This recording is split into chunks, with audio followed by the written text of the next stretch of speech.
What is up, everybody? CP and SJ with you for another week of Every Day We're Covering, where we talk the world of sports, wagering, and having a good time.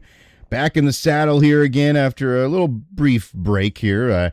I had a work conference out of town, so it made it a little difficult for us to find the time to get the episode in there for you, but we're back, ready to go. It's a nice little time to take a reset. We're kind of now getting into hot and heavy into the regular season here for college basketball, and it'll be conference tournament time here before we know it, and then of course the big dance to follow. So we'll get into some pretty good conversations here, SJ. But yeah, it's been interesting. There's definitely been some wild results as far as the college hoops goes, and as we've kind of alluded to, I think it's just going to continue to be the big dogs laying blows on each other here. I mean, it's not usually typically I wouldn't say college basketball is like, oh, it's my favorite sport ever, but you cannot beat these freaking conference tournaments. I mean, even the end of the regular season, and you go into conference tournaments, and then of course March Madness on top of that. Anytime we can watch games that matter in the middle of the day, you can't beat that. And then maybe you have a little bit of personal vacation time to burn through, and who knows, maybe you find your way to a site that's close. So yeah, that's it's kind of one of those yearly things that you look forward to, and you just, man, this is it's an amazing time, that freaking, especially that Thursday, Friday of the big dance. It's hard to match that excitement and just the entertainment value alone. Yeah, yeah, exactly right. It doesn't get much better than having that full slate. You wake up and you've got an entire day of games to watch, and usually, typically, I mean, of course, it always just kind of depends on how it plays out, but for the most part, there's usually at least like one really exciting game in each of those windows that you can enjoy. So you've got options. One gets a little bit boring. Oh, we'll flip over and watch this one for a while. It's nice to have those multiple options in a big game setting, that we get in just that 2 action-packed days, and even into that weekend. That whole first weekend, those 4 days, is just phenomenal to sit back and enjoy competition. If you're somebody that loves, just sports in general and competition, yeah, that's what it's all about, is those days. So, well, and now with how many states that you have where you can actually get a little action, you speak up there, and have, make hey, maybe this game's not that interesting. Let's make it interesting. What we like to do here too. So that's even just a little icing on the cake there with a number of states that you can do some legal betting in. Yeah. I mean, but beyond the typical pool that you're going to get in for the office, because sometimes, by the end of the first day, some people are already pissed off and like, oh, it's over. I'm done with that. Well, now you got the other options. You can pull up the app and be able to bet on some games individually as you go and try to hit some there. So, and I'm sure, each one of those two is going to have, I know in the last few years they're started to do, like the round betting, you pick this round and it's just all those games. So there's going to be all kinds of options out there for you to have some fun with it and make some plays. So yeah, that also adds a little intrigue. As we get rolling here, we do, of course, have plenty of college basketball to talk about. There are a couple of college football things we're going to throw in here, too, because there has been some news come out on some rules that they're looking at to try to change here that we kind of agree with. So we'll get to those here later in the show as well. But as we get rolling, we like to talk about what beverages we're pouring down. SJ, what's fueling you this week? Well, yeah, I've been sitting on this one for a little bit, so I was excited to break it open here, but trying to find their exact location, but I know it's pretty local to the Kansas City area. But it's a Transparent Brewing Company, and they call it the Kickstand. It's their Kolsch style ale. So Kolsch, you can't go wrong with that. It's kind of, I mean, I know it's it's more of an Irish thing, for the festivities coming up. But you give me a good European type of beverage this time of year. I mean, not tonight, but you catch a couple sunny days there, which you did last week. Oh man, that you can't really beat that. Maybe mixing some fish and chips or hit your local fish fry. I mean, that's just this March is hard to beat. I'll tell you that. I got the location. I thought it was down south, so South Kansas City, Grandview to be specific. So okay. And the Grandview, Missouri area, but Transparent Brewing Company. Check it out if you get a chance. It's called Kickstand. Kickstand Kolsch. I like it. I'm a huge. That might be my number one beer style personally. I love a good Kolsch because they're always just kind of like crisp, clean beers that have a little bit of a, I don't know. It's I wouldn't say funky, but it's like usually like a Well, little bit of a floral. floral note. Yeah, a little spice in there for you, a little sweetness spice in there for you.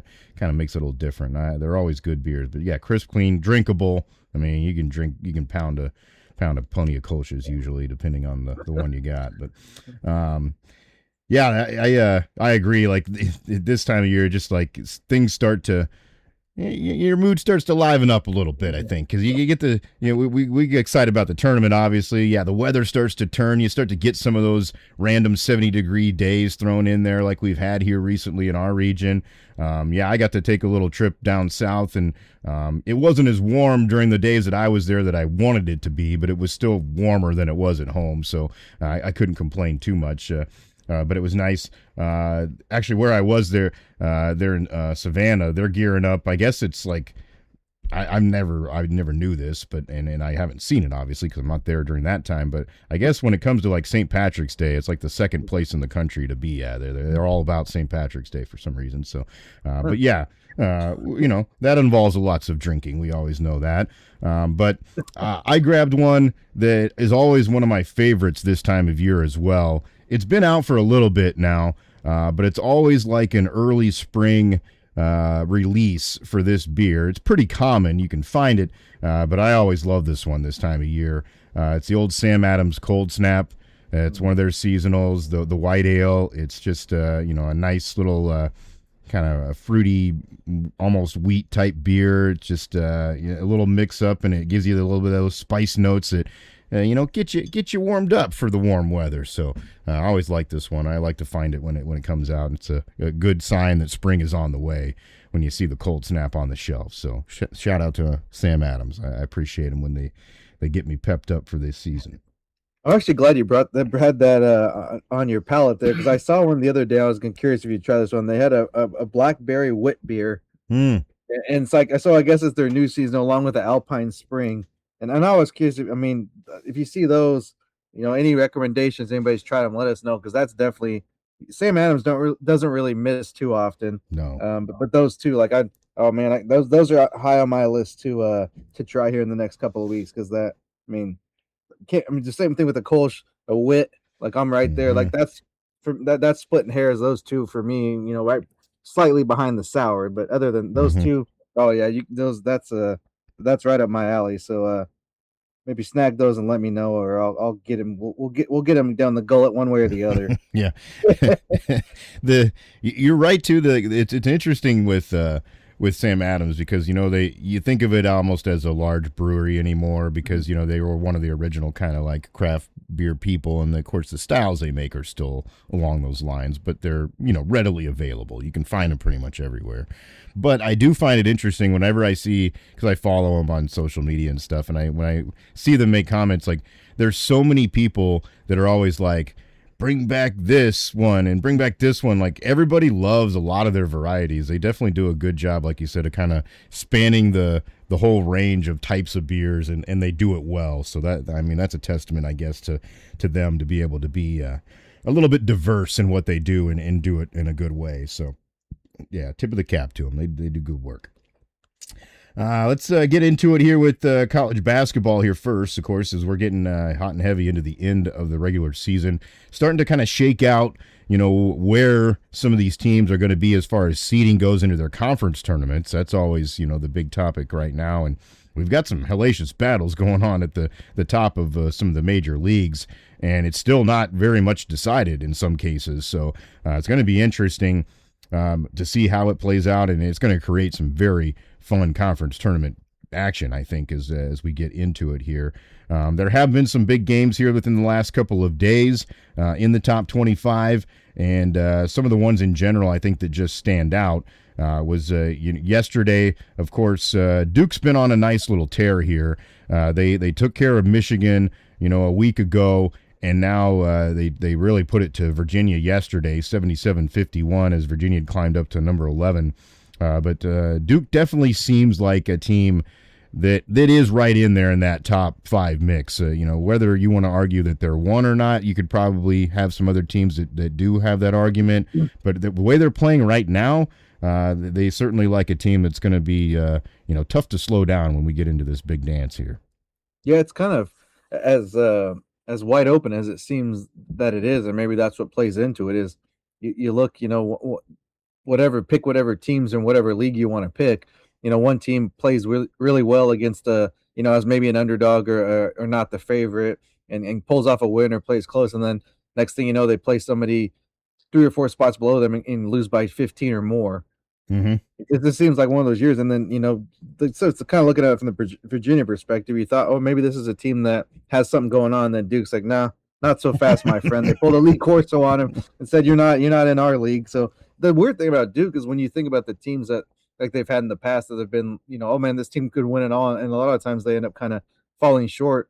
Besides, not that they don't obviously have good players. That's a given. So, but outside of Boozer, it's not like you could just ask the Yeah, that's true. general basketball fan, like name me 3 or 4 players. You used to be able to be like, just go down the roster, whoever Hmm. it may be, whatever year, and be naming 3 or 4 guys from at least, or maybe even the whole starting lineup, depending on how much talent they had that year. Hmm. And I think that's probably why they maybe were a little bit, and you can't say they were like under the radar, but as much as they could be, they were not like kind of thought of like, oh, this is a team that could kind of win the whole thing this year until the last few weeks when they've really kind of shown that. And I think that, of course, that Michigan matchup there, which was a close game and it probably could have went either way, a couple plays here or there, but they did get the win. So now you're thinking of them like, well, that was the other team we thought was, better than everybody else, and they beat them. So you kind of gotta have to give them the nod at this point. Yeah. Yeah, you're right. They are an interesting team, and yeah, certainly with Boozer, you know what you're getting there. But yeah, the rest of the guys have seemed to kind of step up and really fill all the other roles that they need to make themselves a well-rounded squad. The other team that seems to gotten the train back on the track, so to speak, is Arizona. They had their little 2-game skid. You knew at some point that they were going to stumble and probably lose a game here or there. It's just so impossible to go on an undefeated season. But they're back at it. They were home and pretty much laid the whooping down on Kansas yesterday. It got up big. Kansas had a little rally that got them close at one point, but then it was like they snapped the fingers and it was another 15-point lead. So they're very impressive, especially when they're at full strength. They've had some injuries here as of late with a couple of their guys. Koa Pete's been out and Burries has been a little bit banged up, but he played really well yesterday. 20 points, 12 rebounds, 5 assists. They clinched a share at least now of the Big 12 championship, and I certainly think that they have set themselves apart as the best team in the conference. They are just tough. They're well rounded. I think what's interesting to me about them is when we get into March, they're not your typical guard heavy team. They're much more big. They rely a lot on the forwards and the guys in the middle, and usually that's not the success recipe when it comes to the tournament. But the guards that they do have are good enough, I think, if their big guys are playing at a premium level, that they could be the odd team that kind of breaks that mold a little bit. But I do think it makes them a little bit at least susceptible, so to speak, as we get into these big games. Definitely a unique thing about, I mean, college basketball in general, but especially in the tournament. First off, you're playing teams you're not used to playing. You have a shorter amount of prep time in some cases, and then on top of that, it's that 3 point line. The glorified free throw. Equalizes everything, and then like you said, the guard play seems to kind of make the difference as far as, and I think where that comes in is probably the turnover deal, and then just like whatever you want to call it, a game manager like you would in football. It's just not Yeah. beating yourself is more that you don't have to do anything Mm-hmm. spectacular because a lot of the guys have had success. It's not like they're going out and getting 20 points and 5 steals and 7 or 8 assists. They're just doing what they're kind of getting the team keeping the offense flowing and also not freaking imploding. So I guess that's where, if you, as long as you can maintain that, which I mean you would think that team with that kind of talent would do so, but we see crazy things in the tournament. Team gets hot and yeah, who knows after that it may be anything out of your control. But that's, I mean, I guess that would be the key. Maybe you don't have to, you're not going to get the points that maybe some other teams would from their backcourt, but as long as you're not doing unusual things that you haven't done uncharacteristic of yourself throughout the season, you probably should be okay, Yeah, yeah. especially with how good how good they are on that, with the bigs and in the paint. But it Mm-hmm. is unusual. I agree with that point because guards is kind of like when push comes to shove, it always seems to come to the backcourts when it comes to the college game, at least. Yeah, for sure. Another interesting result yesterday, and this seems to be a little bit of a darling among the media folks following the sport right now. Florida, a 111-77 smackdown of Arkansas yesterday. Arkansas, one of those teams too that's like so Jekyll and Hyde, like they can look really, really good and then just kind of lay an egg like they did in that one. Florida's interesting too. I think they're kind of the same way. I mean, they're either really on or they've had some stumbles along the way. I mean, plenty of them for a team that people are talking about possibly winning it all. To have 6 losses here at this point is not your typical what you think of as a power that you got to try to solve. But they are a talented team, and certainly I think one that'll be in the mix as far as when we're talking like at least that Sweet 16 conversation. Yeah, I mean, kind of going back to how we started the conversation, it's there's so much up and down, and I know that is the nature of the sport in some ways. But when you're trying to kind of, I guess, prognosticate and see like who do I think is good, do we kind of look at the perspective who can win it all, or who actually is an elite team and not just has a number by their name or plays in a certain conference so they get maybe some accolades that they shouldn't. But there's just so many, like just talked about the Arkansas Florida. Arkansas's won. Even Louisville drops a game, and Vanderbilt's been up and down, and friggin' St. John's gets friggin' blasted by UConn. And I mean, BYU is like friggin' amazing one game, and the next game they can't friggin' tie their own shoes. So that's the tough part. It's like, and Gonzaga drops one too. I know St. Mary's is kind of that's for small colleges. You can get them little Cracker Jack gyms and get them people hyped up. Those games are fun to watch because there's that's a heated back and forth there between those schools because they've kind of had some battles over the years. So it's not like it's a terrible loss, but I mean, you figure if you're the number 9 team, you don't lose by double digits. Especially at this point of the season where you want to be playing your best basketball right now. So that's the trick, right? When I look at things of trying to have like a somewhat of a level-headed evaluation of the whole the country, and as you head in the tournament, it's tough because there's just a lot of up and down where you see it throughout the year, but usually this time of year there's teams you can be like, I mean, Purdue's another one. We know they seem to flame out in the tournament, but they've even like just today they lose a game. To me, they had no. I understand Ohio State's fighting for their tournament live, but Purdue's just a better team top to bottom, and they just didn't show up to play. So that's I guess that'd be maybe where I'm kind of a little less probably gonna be a lot of upsets on my bracket if it keeps going like this. I'll put it that way, because it just doesn't. You just can't feel confident with the way how up and down as some of these.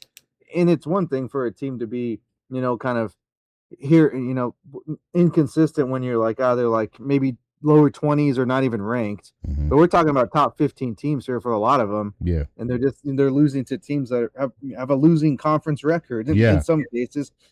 Yeah. I mean, a month and a half ago, if somebody would have told either one of us, I think that Purdue had 6 losses right now. At this point, we would have thought they're crazy. Like they were the Michigan to start the year. Everyone thought they were going to run the table, and they might lose a game or two, or maybe 3.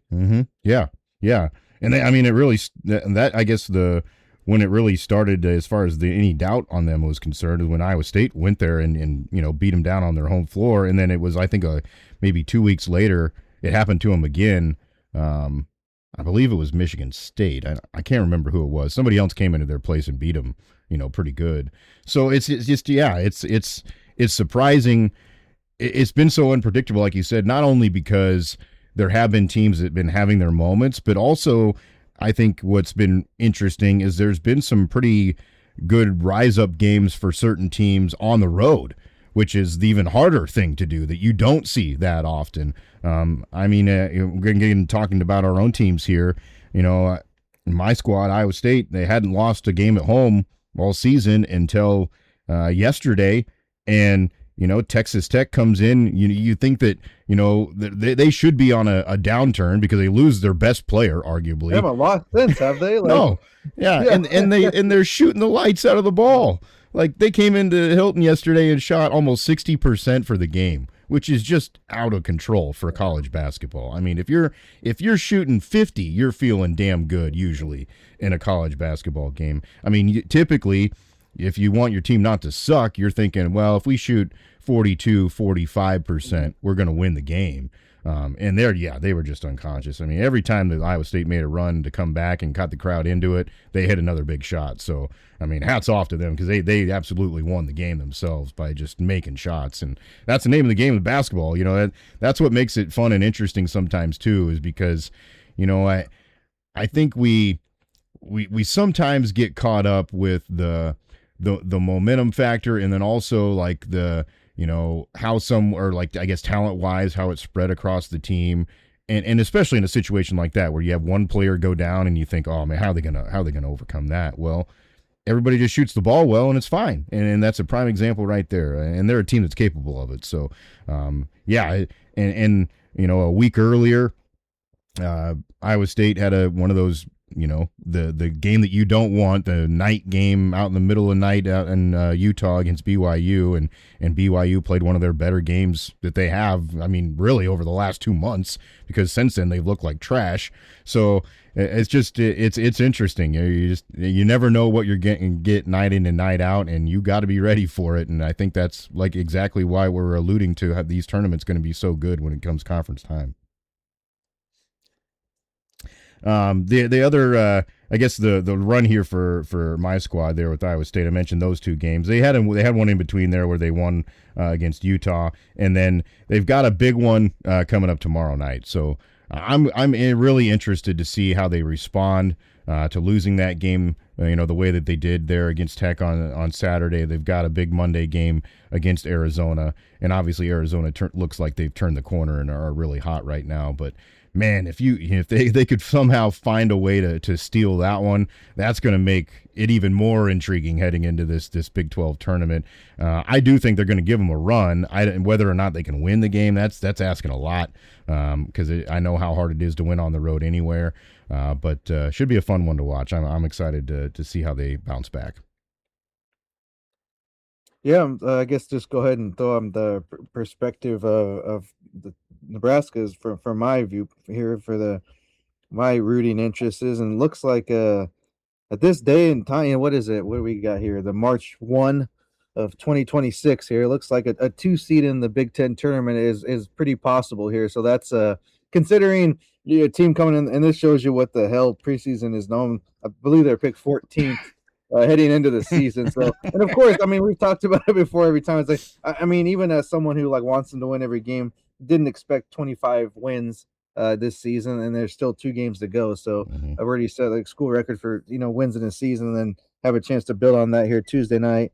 And I guess whatever, man. I don't get these conversations, but freaking the 10 o'clock tip at UCLA, I'm like, let's go. That's, to me, that's exciting. But everyone's like, oh, it's so late. I was like, bro, take a nap if you're going to be that tired. Like, who cares? Like, and especially playing against that team who the coach, can you imagine if they were playing on the road at like 10 o'clock?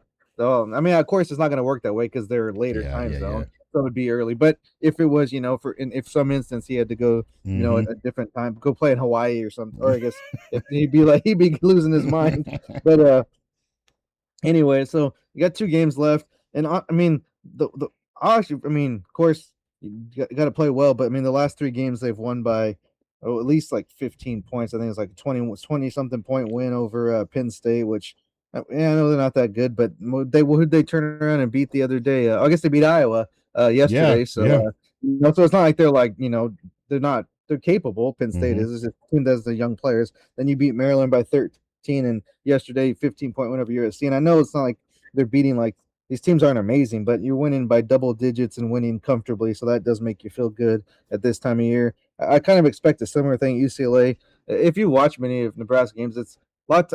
I don't even think it's like a slow start. It's just like when you talked about making shots. That's all. It kind of once you have good looks. I mean, with Hoiberg's offense, you're always going to get open shots and good shots. It's just a matter of them going down, and it's not like I don't think people are missing. It's just like you got to get them. They just got to fall. So I mean, you're not mad when Stanford's taking 2 or 3 threes early and misses 1, maybe makes 2 out of 4. Like, okay, and then next thing you look, he ends up with 32 points, like, or whatever he had yesterday, and only had like 12 at halftime or something like that. So it's almost like a matter of time, not to try to, you know, sound like you're too, you know, confident there, but it does feel like they end up getting it going at some point. So It may be a close first half, but I kind of think a similar game winning by 8 to 10 points tomorrow night, and then oh man, that season finale, it's gonna be that's gonna be a hell of a bloodbath there with those freaking whatever those chicken hawks coming in there, especially after the way the first game went. Because to me, it's like that they played about as bad as you could ever play, and I guess they still had a chance to win. But that was a miserable performance. So I can imagine there's going to be, and then of course the after the game incidents, whatever those may be, that's going to be a fun Sunday. I think they're gonna put a hurting on Iowa to end the year, and then I mean at this point, win both those two, you're going to be the number 2 seed, and then you don't have to play again until Friday of the conference tournament, so you get a triple bye there. Yeah, that's the nice thing, I guess, about these gigantic conferences that we've got now. You end up having some teams that do get the benefit of being able to rest a little bit longer, not play as many games as some of these other teams. They have to make a pretty incredible run if they want to win. It was already hard enough, but now you're adding another game into it for a lot of teams, so it makes it very difficult. You're right that well, and it is. I think it's the perfect opposite example. I was just talking about Texas Tech and the way they played yesterday. I mean that Nebraska game at Iowa was just about the opposite. They just didn't shoot the ball well, couldn't make anything, and that happens. You're gonna lose. It's open shots, so that was the thing. I was just like, man, it's on you. You got to make. I mean, it's after if you don't hit them, it doesn't really matter what the other team does because I mean, you make 3 or 4 shots throughout the game, and you probably win 5 or 6. I mean, it's ugly, but you probably win between 5 or 6 points, something like that. But yeah, you got to make them when you get the chance. So I mean, to me, that was obviously disappointing, but it was more of what you did. And I know there was some whatever talk about other things. Like I get there's bad calls made every game. It does suck and it affects the game, but you got to make shots when you have the chance still. Yeah. It does set up though for that. It should be an awesome atmosphere there at home for that last one for sure. There would be no love lost going on there. And that's I guess that's an interesting. I don't want to go back and rehash and harp on this so much, but it is a unique situation because I think there were so many people out there after that on court deal with Hoiberg that didn't understand like. He had real health implications with that being something that was going on. Like most people don't even think about that, but it's legit for him, and he had a reason to be upset about it. And I think people understand that after they, heard him tell the story. I mean, anybody with any type of reason, but that's the problem. You don't find a lot of those online, so that's probably part of the problem there. But I don't know if you caught it, but he had a pretty nice zing there on the Jim Rome show the other day, talking about how if he ever needs any advice about and he used the technical term, whatever it was, like physio electric therapy or something, or something, because it has to do with pacemaker he has. But he says, well, Iowa fans they know everything about it, so I'll just consult with him next time.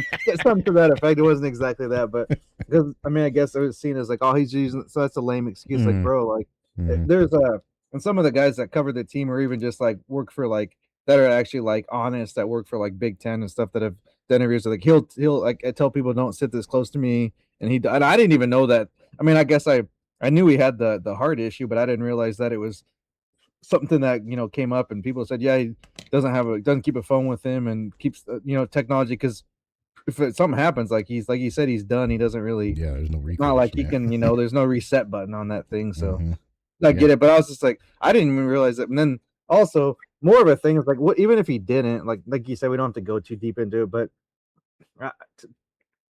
Whatever school you're at, like just to let some idiot run out there like that, something like I mean, something like if it could have been, I don't care what team it was, it could have been someone else. Like, what if the freaking kid runs out there and like freaking makes actually like some contact with him, or who knows what he was gonna do? Like, obviously, this kid didn't seem to have too much ill intention except for getting himself a little TikTok video. Yeah. But what if it was somebody that was like, swing on somebody or something, and they just like runs out there like no big deal, like, and I'm not, I'll not to say like, oh, there was I guess during the Purdue game, something was thrown from Nebraska fans, and then they found the kids within like the next week before the next game, and they've been banned from the arena for the rest. They can't go to a game ever again. Yeah. So you can there's the cameras everywhere, you can do these things. So that's I guess you got to take action, because there's stupid fans at every arena. So I'm not acting like nobody would ever do something stupid at Pinnacle Bank, but you take action to remedy or get rid of those problems. You don't just be like, oh, sorry.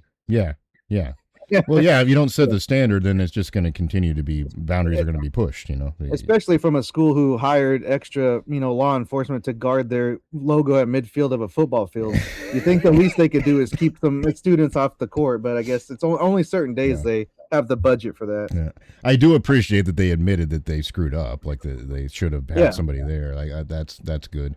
And I also appreciated the fact too that Fred was like, I'm not against them having their fun. He's like, I think that's great. They earned their win, yeah. That's not what I'm getting at here. So yeah, there's definitely that boundary. You gotta be able to do it, and then be able to do it in a way that's safe for the players and coaches to have their way to get off the floor at the same time. I know it's hard in some situations. It's difficult, especially with the players, because you don't know where they may be on the floor when that happens. In the moment.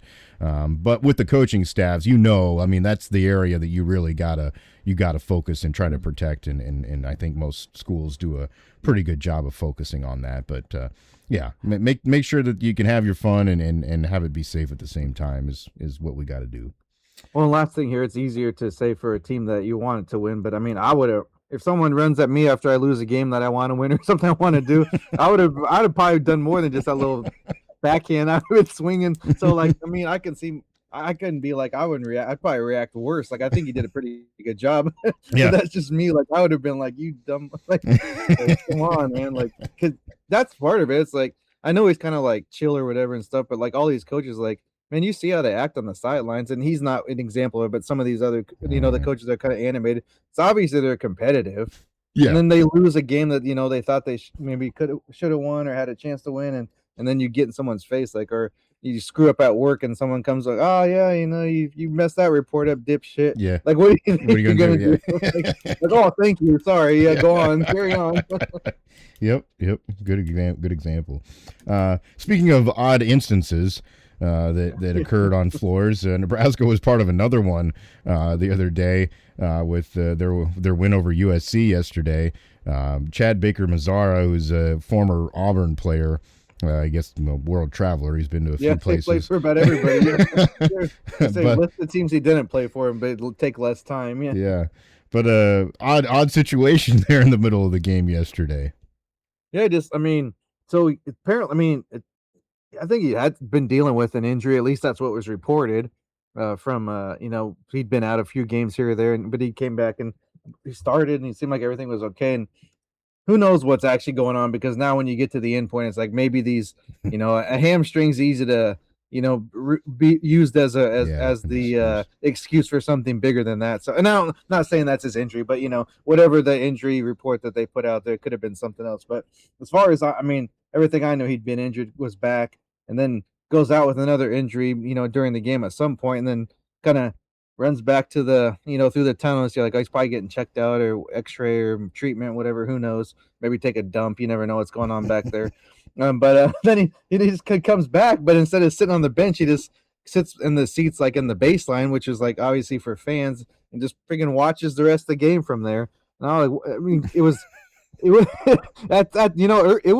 Nebraska was down by 5 at halftime, and they kind of came back and pulled ahead and started, took control of the game there early in the second half. But it was competitive, for quite a while. But this was like this freaking, like distraction, even with like the broadcast team. They're like, why is he sitting there? Like the guy, I don't remember who the color analyst was, but I'm pretty sure I remember him saying something about like, is there not enough seats on the bench? It was like a Bill Walton moment.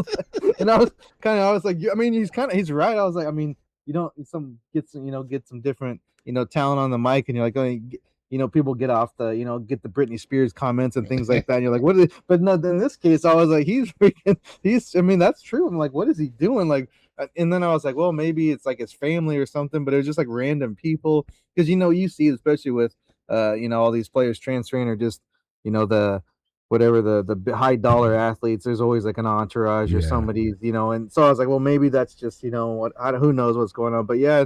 And then come to find out today, he's no longer on the team. I don't know if it was he quit or kicked off, or who knows what. Depends who you ask, I guess. But yeah, that was wacky. I guess it, this didn't end up being like, a big deal, because they won comfortably. It's not like if he was in the game, they might have won. If it was like a 1 or 2, one possession game, you might be like, man, if he'd have played, they might have pulled this one off here. Mm-hmm. But so it wasn't that point. But just kind of you see these kind of things on whatever video the next day or YouTube, or maybe even when they used to have sports centers or highlight type of shows, you'd be like, man, this is freaking wacky. You'd catch it, but it was very weird to see it as a game you're watching because you have a vested interest in it, and you're watching the whole game play out, and you're like, man, what is going? Like, this is very odd. Like, it's just distracting. Like, this is freaking like a reality TV episode or something. Like, it was odd. And you can't say that that doesn't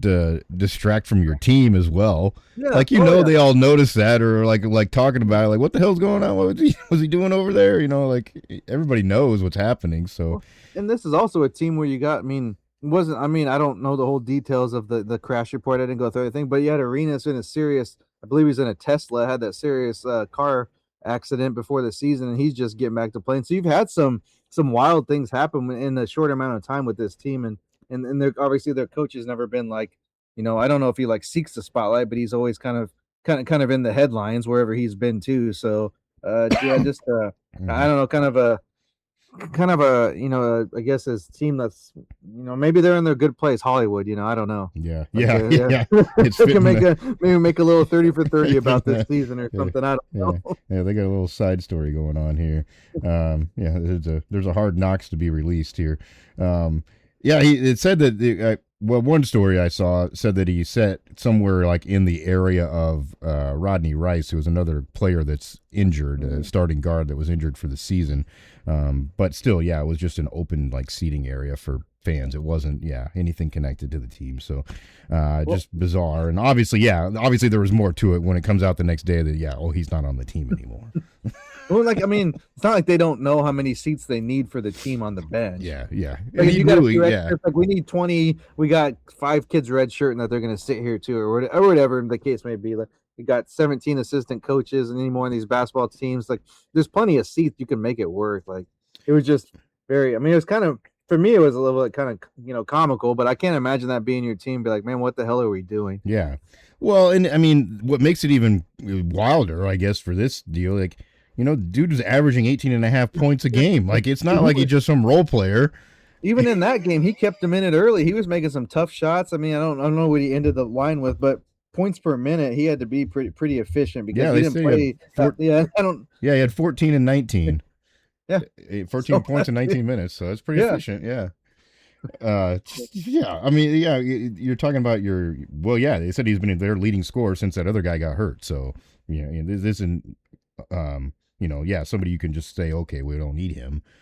With 2 games left to go in the regular season, like, that's a pretty big decision. So there was obviously a lot more boiling behind the scenes with this deal, and I think it speaks to, like, I don't know. I think you're getting so many more of these scenarios too, though, where these players feel more empowered to do whatever the hell they want, and the fact also that the compensation is involved. Maybe he's to a point where, like, this guy's 26 years old. He's played enough basketball. Maybe he doesn't really give a shit anymore. And he's just like, I've got my money for this year, so it's fine. I'll just be done. And on the other side, as a team and as a fan, you're pissed because, like, we gave this guy money to play the game. Like, it's creating a weird balance. That's for sure. Well, you enter the game with they're 18-10 overall, so the tournament's not out of your sights. If you pull an upset there, even now they could win the last couple games and maybe win a game or 2 in the conference tournament. They still get in the field because I think if they weren't in it, they were close to the bubble, kind of. So they have a chance here to maybe still get to the tournament. So losing a leading scorer doesn't really help that. But at the same time, maybe this is what they need. Sometimes it is an addition by subtraction thing where this. Yeah, they're obviously, no matter who's to blame or whatever story you can believe, there is a level of distraction, whatever the case may be. Like, it couldn't have been good for the team. You got guys fighting. They've got to try to hang around, get this team that's try to get a big win here against a top 15 team, and then you got the other dude. I'm exaggerating here, but it's eating popcorn over there under the basket. Like, it's like friggin'. He's probably a bad person to bring up at this time considering his recent incidents, but it's like Mark Sanchez eating a hot dog back in the day. Like, come on, man. Like, Yep. Well, another USC, alum. So there you go. That's true. Yep. Yeah, it all comes back to USC, doesn't it? Another thing I wanted to bring up real quick as we talk college hoops. Still, we didn't touch on this. As news came out a couple of weeks ago. It's just kind of a little interesting side bit. The Big 12 is going to be using what they call a glass floor. Essentially, it's an LED floor that they'll use for competition for the league's conference tournaments. Both the men's and the women's tournaments will be using this. So it's a deal where they can essentially like change the look of the floor with a flick of a switch. You know, they're pushing a button and it changes the looks. And I'm sure they're going to have, you know, all kinds of, you know, goofy graphic things that go on during warm-ups or introductions and those kinds of things. Interesting. I mean, every league is trying to find their little ways to you know, make events more, you know, appealing and bring uniqueness to their brands or whatever, so to speak, because they're all trying to set each other apart from, you know, raising revenue and finding ways to do that. The thing I do think is kind of funny, and I don't blame people for you know, mocking it a little bit, even though I am a, you know, fan of a Big 12 team. You know, Brett Yormark has been. He's been all about these kind of like, you know, trying to bring extra things or at least partners into different things.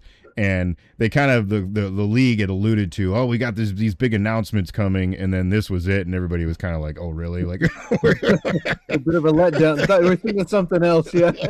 Yeah. I mean, but to me, the thing though, at the end of the day, because this brings the. And I think I mentioned this too last time we talked on the show. Like, you know, at the end of the day, people just want to see good basketball, and they want it to be done in a proper form. Yeah, anything you can do to enhance the like user experience and the fan experience is great.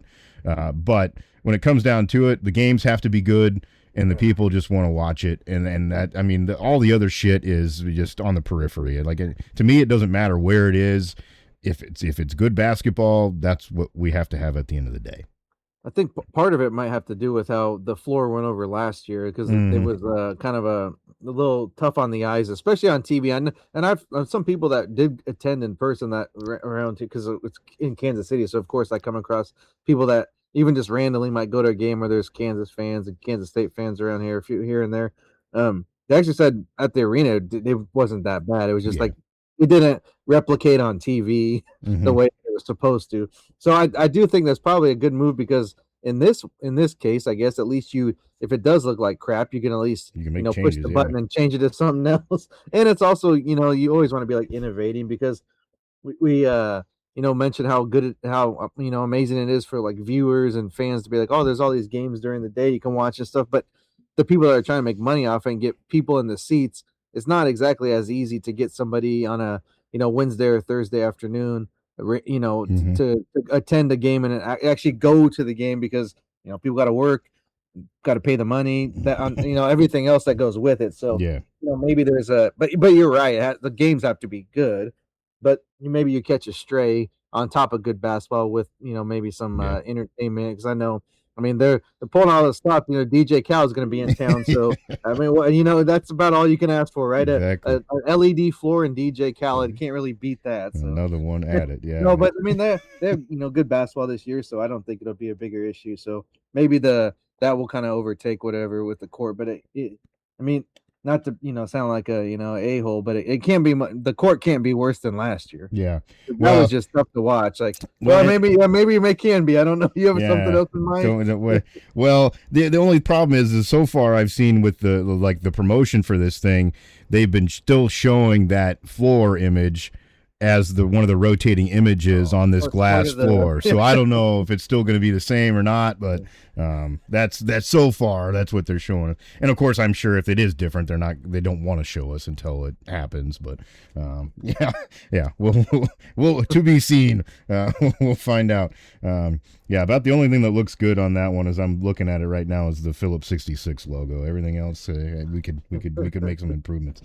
It'll be unique. I mean, we'll see how it plays. Like you said, see how it translates, I guess, both on TV, and I'm hoping to find out in person too. I'm hoping to make it down for some games, so we'll see how that goes. As far as, I think we've already kind of alluded to it here a little bit, but before we get off the basketball topic altogether, maybe we'll just throw out a few of the teams that we think are the top contenders, so to speak, to win this whole thing as we get into the conference tournaments, and then of course, obviously the big tournament and the big dance. Um, I've certainly been impressed with what Duke has done here recently and as a whole on the season. I think they kind of got lost in the fray there for a little bit just because they had a little bit of a downturn, and then some other teams were playing really well, so I think they overshadowed them a bit. But I do still think they're probably a team that's really one to contend with, and I just can't there's two other teams that I just can't fully ignore their overall talent, and that one would be Arizona, just because I think they have such talented pieces, and especially some of those freshmen that are, more well polished than we expected to kind of round out their fleet, so to speak. They're a good, well-rounded team. Like I said, the only thing that concerns me about them is maybe the guards not being quite enough and dynamic to win it. Now, on the other hand, a team that I do think has the guards, and I am always really impressed with, is Houston. If they're playing well and they're clicking and they're making shots, they are such a tough team to beat. And Kingston Flemings has just been that guy's crazy good when he gets going at shooting the ball. And of course, we know what Sharp can do outside of that. So they've got some pieces on that team. I mean, even some other guys on their lineup that were the ones that you kept hearing about when they were on their run last time. They've been overshadowed almost by the other player, the new guys. So I think they're going to be really tough, and especially the way they play defense too. They're a team that can get you frazzled. So those would be the three, I guess, I think that are kind of on my radar as ones that would be my favorites at the moment. I mean, you kind of got to lean towards the teams that have done it through the whole breadth of the season from beginning to end, and that's of course two that you mentioned there. But even in Michigan, I'm not. It's hard when you play the teams because you're especially in a game where it's like, damn, we should have beat them. Uh-huh. So that's hard to be like, but they haven't really faltered other than that they lost to Duke in that anomaly against Wisconsin. But those are going to happen. You're going to lose a game here or there that you should have just crossed 30 whatever games. I mean, outside of that, I think Illinois does provide there have to be a team that's got to get the right kind of seeding and placement and the matchups, but they do kind of pose issues with not only their size, but they do have good guard play, like you mentioned, and there's the ability to hit the three from 1 through 5 almost. But I also do I just throw these in, and not to be like foamers, but both our squads, I think, depending on where they freaking get seeded too and who they match up against, and they've got a pretty good chance just because of the way they can score the ball. Any teams that can put offense up, that's always a benefit to you, especially in the college game. Consistent offense, that is. So yeah, I even think Iowa State, Nebraska, and Illinois, those are kind of teams that I would say on that next tier that maybe aren't like all these teams, like the Floridas where everyone's up their ass now. Mm-hmm. But these are the teams that actually have a legitimate shot with the talent that they have and the way they play. And even I know I'm a little bit Big Ten heavy on that. So Connecticut's a team that I just don't see it. I know they're up there. I don't know. Not only whenever they've had a team that's kind of done the unexpected, it's kind of been based off athleticism, and to me they don't really have that from, at least not across the board. Mm-hmm. Well, and they're kind of the same way you mentioned earlier with the Duke talk. Outside of Caravan, who do you know on UConn? I feel that way this year. Obviously, I don't see them as much. They don't. I don't seek out Big East basketball, so to speak. And I know there are not a lot of primetime games. There's not a lot of reason to most. Well, I mean, I know that just because of his name, Solo Ball, freaking Han Solo's cousin. But other than that, yeah, I'm with you. That's about it. Mm-hmm. Yeah, and they've been to me the two. They've just been so inconsistent. I mean, they've won some big games in big fashion, but they've also gotten thumped a couple of times at teams they should not have no business losing to. So, I think that makes them too volatile to me to feel like, especially when in the past there's been a couple of years where it's like, oh hell yeah, they're gonna win it. You just knew the way that they played. They were just so even keel that nothing could get them too much frazzled. That's not how they are this year. So I don't see them having much of a shot either. And maybe just a side note here, and this maybe something just really kind of perspective that's dawned on me this season. It's and we're always there's so many upsets and these teams we don't expect to win, and that's true, and that does seems to happen after year. But I think a lot of that plays into the fact of how the rankings are, how they kind of come out, and how teams are placed, and who gets one team loses a game by a couple points and they drop 3 or 4 spots. Another team, splits a pair of games and they don't move at all. So a lot of it has to do with just like the preconceived or whatever you want to say, bias towards certain names and teams and logos. It just seems like this year I've just noticed it as a team that's freaking kind of been in the mix where you feel like, man, we beat that team, but then the other team beats them, like, no big deal. And so I think Mhm. that's just like something I've noticed this year. I think that plays into a lot of how college basketball plays out. And your team's probably usually on the end of, I don't think you get too much, but maybe you've seen it where it's, the Kansas loses and it's like, they're gonna drop one. But if you don't beat a team by that same team by 10, it's like, oh, how Yep. good is Iowa Yep. State? So it's just that those types of opinions, and that's you see with like a Florida right now, which apparently they become like a blue blood all of a sudden after that. I mean, if they've won it all, give them credit, but it's not like they've been a basketball powerhouse for decades. Yeah. They've had 5 or 6 good seasons between maybe 40 years, something like that. So, but even to Connecticut. So, I mean, it's not good or bad. It's just like very, very noticeable how how the rankings play out, and when it's not always cut and dry. We Hmm. complain about college football a lot, but basketball has a lot of the same problems there too. Yep, for sure. You're not wrong. Yeah, that's very much the case. Couple quick things here on the football front that we wanted to touch on here. The NCAA rules panel has proposed some different changes, and a couple of them here caught my eye. And I don't think I don't think anybody's going to be opposed to these things being put into place if they do. One of them being the targeting rule. So in the past, it's always been, if you get a targeting penalty that with an ejection in the second half of a game that you play, well, then you have to sit out the first half of the following contest, which to most of us always has seemed kind of ridiculous. Like, why are we being, even more, bringing more penalization to something that happened on a different day? It didn't have merit on this contest, so to speak. So what they're proposing, and I think this is maybe the right way to approach it, is the first time. So the first time that someone gets a targeting penalty where they are ejected from a game, then it will just be imposed for that game only. The next game, then they would be eligible to play right away for the entire game. Now, if it's their second offense, then it would be the same as it is now. You would have to sit out the first half of the next game in order to be eligible and whatnot. And then if it comes to a point where there is a third targeting ejection in the same season would cause the offending player to miss the entire next game. So they'd miss the following next game. And I mean, at some point, yeah, you've got to get the you got to get the point across to these guys if they're doing it all the time. I mean, we all get it. Like, these things are so subjective that it's oftentimes like, how the hell do how do we decipher this, or how do we think this is fair, just because it is such a bang bang situation and it's not always cut and dry. But I think this is probably at least a better way to approach it, where you're not necessarily penalizing the guy right away, where it could be one of those very questionable situations the first time.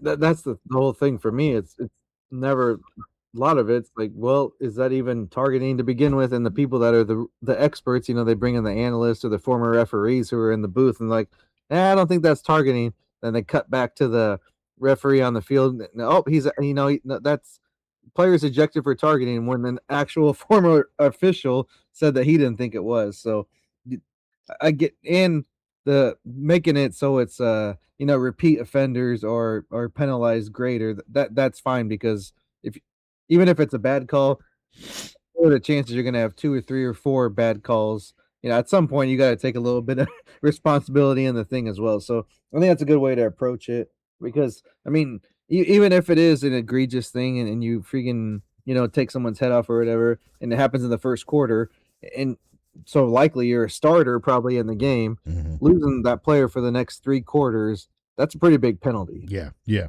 for sure. And then so I don't know why it would carry, or whatever, if it's second quarter, then next game, or whatever the case might be. But so that's penalty enough, and I would think that's kind of would be enough of an incentive to not do it again. So Mm-hmm. yeah, I mean, the thing is, I mean, as far as we know, it's proposal at this time, correct? Yeah, yep.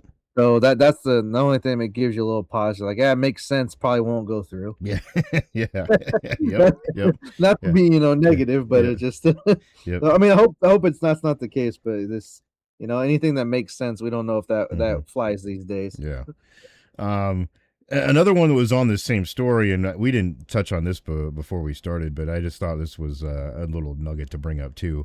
Um, they're also proposing now that players will have to wear leg coverings from the top of their pants to their shoes, essentially, to make it more of a uniform look. I think what this is a response to is to the fact that they Kickers don't. that had like biker shorts on. Yeah, that they don't make them wear damn knee pads anymore. I mean, that's the thing. Like, yeah, we're wearing, wearing shorts out there. I mean, I don't hate to, I guess, make it more of a uniform look, but to me, it's more of an issue of like, what's your regulation on what the actual pant has to be in the first place?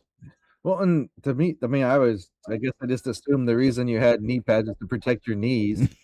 Yeah. So when you want, I mean, and of course you play and be like, oh, I can run faster with this or without it, like whatever that case may be. But yeah, no, it does kind of look stupid at some point when you kind of rolling them up, and even with basketball shorts for a while there, they got a little wacky there with Yeah. how. I was like, yeah. Hmm. Guess everyone's Richard Simmons was ahead of his time, I guess, for the way people will be wearing their shorts these days. But Yeah. yeah, I mean, football. I know they don't need to go down to like, we all had those when you get in youth football, and you had the only pair of pants they have left is not your size, and Yeah. they're Yeah. going down to your calf. You don't want that, but at the same time, it's like they are pants. They're called football pants. Yeah. So Yeah. they Not should. sure. I mean, even just to the bottom, to just over your knee, like that's still shorter than. I mean, when you typically wear pants in everyday life, Hmm. those they go a little further than that. So I don't think that's just I mean, the whole thing is why they have pants is to put pads in them for safety purposes. At Yeah. least if you don't need them, then just change your whole uniform and just play in shorts. I guess. Yeah. Then. Yeah. Yeah. Yeah, so it'd be interesting to see where that goes. Who knows? I don't see that being a huge thing that gets focused on, but interesting that they're looking at it. The other thing that did come out is they're recommending some legislation to protect the transfer portal window. So what this would do would issue penalties to schools and coaches who essentially add players that didn't make their announcement. Like if you didn't declare for the portal, because there's been some situations where guys, pretty much just didn't, they don't think there are rules and they don't think that any rules apply to them. They don't care. They're just going to do what they want to do. We all know that it's like nobody's following the guidelines as far as communication with players and stuff like that too. That's been going on middle of seasons now, anyways, which is another issue to address. But I think this is at least a step in the right direction to at least make the players commit to say that they're entering the portal. I mean, we've seen enough of them that have just done it because why not? Why wouldn't I do it? And then I still have the choice to go back to the school that I'm at. So what would happen, I guess, they're trying to make it a pretty big, penalty. If you're outside of this window and you don't declare, and then you do take on a kid that bring him in when he didn't declare, then the penalty would be that the coach would be prohibited from all recruiting, on-field coaching, and team meetings for 6 games. And then the school accepting that transfer would be fined 20% of their football budget. So, I mean, this is major, major penalties. And, just trying to place importance on, hey, here's this window that we have. This is the rule. Follow it. I mean, this way I look at it is everyone's complaining there's no guidelines or no, things in place to prevent tampering or bad acting, whatever you want to call it. So here's your chance. Those are significant penalties, especially the 20% monetary deal there. So yeah, if this doesn't pass, then everyone was just lip service about caring that everyone's breaking the rules and they just wanted to, feel bad for themselves or blame everybody else except they want to take responsibility. So yeah, that's we're good. Another one that makes sense. So we'll see how far it goes. But yeah, I think that you have to have penalties. Otherwise, why wouldn't you do whatever they allow you to do? It's just like they say the same thing all the time. I'm talking about different, people talking about kids not listening or doing whatever, even adults. Like, what you're gonna do whatever you can get away with. Why wouldn't you? Yeah, exactly. If someone tells you, oh, we're still gonna pay you, but you don't have to come into work in the morning. Are you gonna go in? Yeah, no. Why would I mean, like you kind of be it's something you have to. you have to really question things. If you did, probably be like, "What the hell's the matter with you?" Yeah, you really hated home that much? Yeah. Something ain't right. Something's going on. The other side piece to this is that they voted to eliminate the annual limit on official recruiting visits as well, which makes sense, I think, in this new era of, we're going to pay these guys a gajillion dollars. Like, who cares if they're paying for them to go watch a game an extra couple of weekends? Big whooping deal. So that'll be fine. Then the other issue that's kind of been brought up recently too that's interesting is, we're starting now to get into these arguments on is a contract binding, essentially, if you're agreeing to NIL deals. We've now seen it with Brendan Sorsby, who's transferring to Texas Tech from Cincinnati. The school has decided to go ahead and basically litigate against him, say you breached your deal. Supposedly in their contract, he had a $1 million buyout if he transferred. So I don't know. We'll see where that goes. I mean, I don't blame schools for at least trying to, try to. I mean, I think they're trying to just force the conversation. Like, this is what we need to have happen. We got to have some sort of deals that are actually real in order for this to not be chaos like it is now. And I think that's why they're trying to force the issue a little bit. Yeah, I mean, surely freaking Texas Tech will just find $1 million from some other oil guy. But still, you have to make. I mean, you still have to, make it aware, make it known that there was a deal agreed to and signed to, and all that makes it legal. So you can't just skirt your responsibilities and without paying the money back. We all got to pay stuff we don't want to pay when we sign on the dotted line. That's just part of life. So this is I guess when you become an adult in that age level, which to me it's whatever. How many of these guys are even like college age anymore? That's always kind of weird to be like. That's true. You're playing 20, anything over 22 to me is obviously past the age of college. Just past the point of college life. Yeah. Who wouldn't have loved to have been in college still at 25? But not everybody's afford those luxuries to just put bills and life on hold. So yeah. I mean, if you want real life money, you're going to accept the real life consequences at the same time. So hopefully that does. I think we're getting there. I don't know. There's going to be more conversation, but at some point we've got to have something concrete that makes this stuff make a little bit more sense for everybody. I think we're all in agreement. It's not working properly in the current format. So we'll see if there's reform down the road. All right, that's kind of what we had on our docket here this week for you. Of course, there will be plenty of big games, coming up here down the road. So make sure that you are following us on social media. Our Twitter handles are at SJMBets and at CherokeeCP. We'll share some picks with you there from time to time, and we'd love your interaction and thoughts on picks, plays, beers, whatever it may be. Feel free to interact with us on that front. And then keep on the lookout as well on our YouTube channel. Every day we're covering, we'll start putting some picks out there for you as we get into those, of course, conference tournaments especially, and then into the big dance. So we'll be putting those out there for you. So make sure you're locked in, subscribe, get the notifications on that front. And then, of course, we'd love it if you'd subscribe, share the podcast on whatever platform you love to use it or enjoy it in. We're available in all the major outlets. Spotify happens to be our host home, but you can find us anywhere that you're enjoying your podcast on the daily. That's going to wind it down for us here this week. Hope you get out there and enjoy some college hoops as we wind things down towards conference tournament time and make some hopefully fun plays along the way. That's SJ Munoz. I'm Chris Parks. Thanks for joining us for another week of Every Day We're Covering. We'll see you next time for some more covers.